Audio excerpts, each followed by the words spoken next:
이슈 캘린더 시간입니다. 한 주간의 주요 정책 그리고 산업 일정 등을 알아보면서 여기에서 투자의 아이디어를 뽑아내보는 시간인데요. 오늘 이 시간 KB투자증권의 김영민 투자정보팀장 모셨습니다. 안녕하세요. 안녕하세요. 네, 이번 주에도 여러 가지 이슈 또 일정들이 있을 텐데요. 어떤 것들이 먼저 있습니까? 네, 이번 주 일정부터 소개를 좀 해드려야 될 것 같은데요. 먼저 순서대로 말씀드리겠습니다. 3월 5일 터치스크린 투명 디스플레이 국제 표준화의 본격 가동이 있을 예정입니다.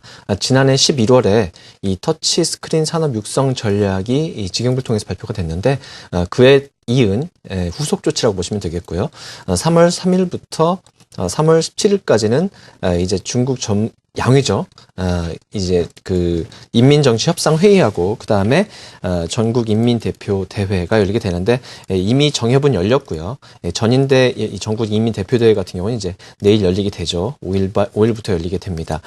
그리고 3월 5일부터 3월 9일까지는 이 독일 하노버에서 세빛 2013 사무기기 전시회가 되겠는데요.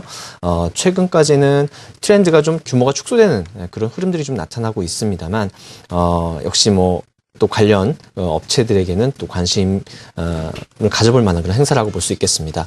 3월 6일에는 세계 보안 엑스포가 열릴 예정이고요.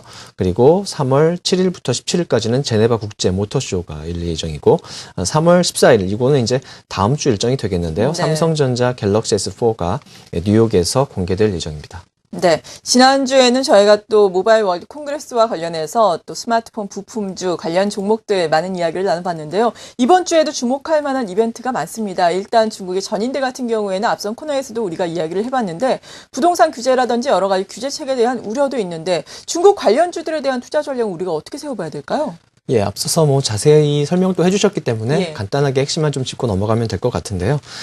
우선 그 양회가 이제 본격적으로 개막됨에 따라서 그에 따른 관전 포인트에 대한 말씀을 드려야 될 것 같은데, 그렇습니다. 이번 양회를 기점으로 해서 이제 본격적으로 이 사회 그리고 경제 구조에 대한 어떤 전환이 가속화된다 이렇게 보시면 되겠고, 이 시진핑 일과장 체제가 또 확립이 된다라는 그런 의미도 찾을 수 있겠고요.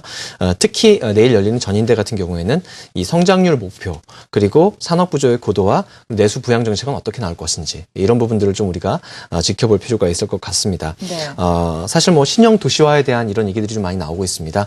그래서 이 어떤 사회 보장이나 생활 방식 등의 어떤 전면적인 수정을 통해 가지고 중산층 중심의 어떤 사회를 만들겠다. 이런 측면들 샤오캉이라고 얘기하죠. 이런 내용들을 이제 어느 정도 구체적인 정책을 통해서 우리가 좀 재조명해 볼 수 있는 이런 내용이 될 것 같고요. 사실 이 관전 포인트를 좀 축약해 드린다면은 첫 번째는 이 앞서 말씀드렸었던 중국의 어떤 신형 도시화로 대변할 수 있는 인프라 투자 확대, 그리고 두 번째로는 소득 재분배 그리고 부패 척결 이런 어떤 일환으로 볼 수 있는 부동산 규제 확대 정도로 압축을 해볼 수가 있습니다. 그러면 네. 업종 전략 차원에서 본다면은 사실 이 인프라 투자 확대가 어떻게 보면 이제 이 부동산 규제와 좀 상반되는 이런 개념이 될 수 있겠는데요. 사실 이 부동산 규제에 대한 우려감보다는 어떤 인프라 투자에 대한 이런 계획 확대에 대한 기대감들이 좀 나올 가능성이 높다라는 측면으로 좀 보고 있고요. 중국 은행의 어떤 대출 스탠스 쪽들도 한번 살펴볼 필요는 있겠지만은 이런 신형 도시화의 중장기 로드맵이 발표되면서 그에 따른 이 인프라 투자와 관련된 모멘텀이 좀 강화될 수 있다는 측면, 그리고 이 양회 이후에 앞서 말씀드렸듯이 소비 주도의 경제 구도 이렇게 이쪽에 포커스를 좀 맞추면서 이 중국의 도시화와 소비 확대 정책, 그에 따른 또 내수 관련 내수 부양책에 따른 내수 관련주들에 대한 이런 관심들을 좀 우리가 가져볼 필요가 있을 것 같습니다. 그래서 업종으로 좀 말씀을 드린다면은 중국 내수 소비 관련주에 대한 관심, 그리고 이후에는 어떤 인프라 투자 확대와 관련해서 철강이라든지 또 화학이라든지 이런 소재 업종에 대한 관심도 또 나타날 수 있다는 측면 좀 고려하셨으면 좋겠습니다. 네, 그리고 다음 주에 이벤트지만 삼성전자에서 갤럭시 S4를 발표를 한다라는 소식이 상당히 많이 눈길이 가거든요. 특히나 부품주들 많이 또 관련이 있을 텐데요. 먼저 전반적인 상황부터 정리부터 해볼까요? 예, 말씀하셨듯이 삼성전자 갤럭시 S4의 공개가 다음 주 14일 화이트데이, 우리나라는 화이트데이가 되는데 그러네요. 이날 뉴욕에서 공개될 예정인데요. 이 그 전략 스마트폰, 대표적인 전략 스마트폰 중에 하나 갤럭시 S4가 되겠는데 이번 그 제품 사양이 어떻게 나올 것인가에 대한 관심이 많이 늘어나고 있습니다. 준비된 화면 보시면서 좀 간단하게 설명을 드리면요. 몇 가지 포인트가 좀 있는데 그 중에서도 이 프로세서가 어떤 것이 탑재될 것인가에 대한 관심입니다. 그동안에는 삼성에서 직접 개발한 엑시노트, 이 옥타코어 프로세서가 탑재되지 않을까. 옥타코어라고 하면 이제 칩 수가 8개다라고 보시면 되거든요. 코어 수가 8개다. 기존에는 뭐 쿼드 코어에서 4개짜리가 들어갔는데 8개짜리가 들어간다라는 측면에 대해서 상당히 좀 시장에 관심이 있었는데, 나름대로 좀 전망하기로는 옥타코어가 장착되긴 좀 쉽지 않을 것 같다라는 이런 얘기들이 좀 나오고 있습니다. 그래서 앞서 이 화면에서 보시듯이 뭐 CPU, OS, 디스플레이, 배터리, 이런 기본적인 사양을 좀 보시면, 우선은 그 카메라 같은 경우가 이제 1300만 화소급이 장착이 될 수 있다는 측면도 좀 우리가 눈여겨볼 부분이 되겠고요. 따라서 옥타코어냐 쿼드코어냐 이런 부분들을 좀 우리가 눈여겨볼 필요가 있을 것 같습니다. 유럽 쪽에 들어가는 모델에는 또 옥타코어가 들어갈 수 있다. 이런 전망도 좀 나오고 있기 때문에 같이 한번 관심을 가져봐야 될 것 같고요. 삼성전자의 어떤 그 전략을 좀 말씀드리자면 갤럭시 S4를 중심으로 해가지고 올해 이제 하이엔드급 시장을 공략을 하게 되겠고요. 성장성이 높은 이 또 중저가 시장이죠. 이 갤럭시 그랜드와 같은 보급형 모델을 통해서 또 이 장악을 해 나가는 투트랙 전략을 구사하고 있다는 측면을 볼 수 있습니다. 네. 그래서 올해 그 스마트폰 판매 목표가 작년에 2억 1천만 대, 올해 같은 경우는 70% 이상 증가한 3억 5천만 대 정도로 정해놨습니다. 따라서 이런 삼성전자의 공격적인 정책, 그에 따라서 이 부품 업체들의 매출 성장은 당연히 나타날 수밖에 없다, 이렇게 볼 수가 있겠고요. 따라서 이 삼성전자 핵심 부품 납품 업체로 선정된 기업들 같은 경우에는 올해도 성장세가 지속된다는 측면으로 좀 이해하셔야 될 것 같습니다. 그동안에 이 3회에 걸쳐서 갤럭시 S 시리즈가 쭉 공개가 됐었는데요. 이 공개하기 한 달 전에는 항상 그 관련 부품 공급 업체들의 주가가 강한 흐름을 보였었습니다. 그렇죠. 오히려 공개한 이후에는 살짝 좀 조정을 받는 모습을 나타냈기 때문에 이 공개를 앞둔 현 시점에서 추가적인 상승 기대감을 좀 가져볼 수 있겠고요. 그리고 따라서 이 부품별 핵심 예상 밴더에 대한 관심이 필수적으로 필요하다, 이렇게 말씀을 드릴 수가 있겠습니다. 네, 핵심 밴더에 대해서 지금 시장에서는 물론 공식적으로 확인된 바는 아니지만 여러 가지 이야기가 나오고 있습니다. 모 업체에서 갤럭시 S4에 어떤 부품을 또 공급한다, 이런 이야기가 횡행하고 있는 상황인데요. 일단 예상되고 있는 유망 밴더들 어떤 것들이 있습니까? 예, 잠깐 제가 표를 한번 준비를 해봤습니다. 예. 갤럭시 S4의 예상 밸류 체인이 되겠는데요.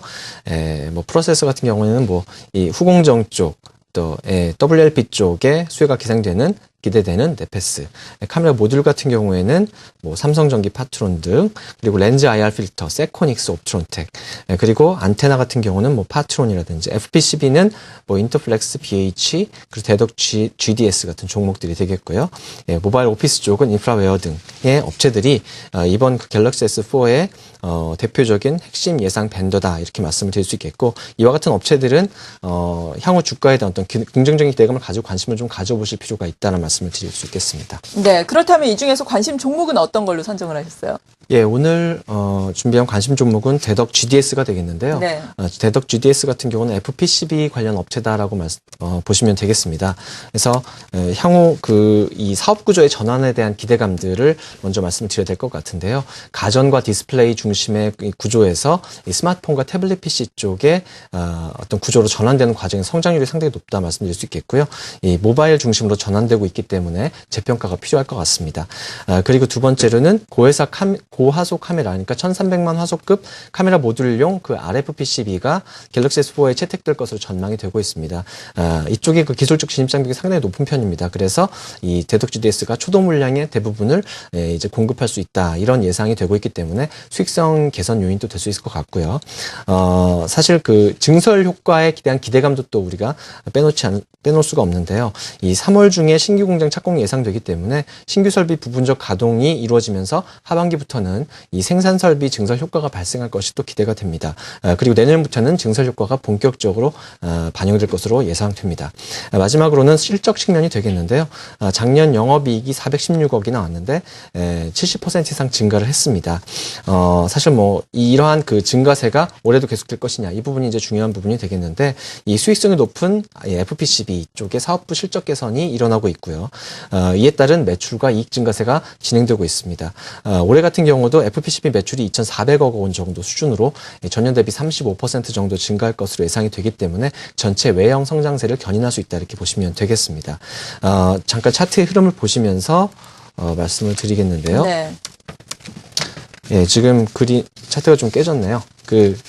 인터넷이 좀 문제가 있는 것 같은데, 간단하게 포인트만 말씀드리면, 일봉 차트상으로, 그리고 주봉 차트상으로, 월봉 차트상으로 정배열 흐름이 진행되고 있다. 이런 측면이 굉장히 기술적으로 중요한 부분이 되겠고요. 최근 한 일주일 동안 차익실현 매물이 좀 나오기는 했지만은, 단기 이격 해소 측면으로 이해를 하시면 되겠고, 작년 12월 달에 이 박스권 돌파한 이후에 지속적인 상승 추세가 그려지고 있는 이런 상황인데요.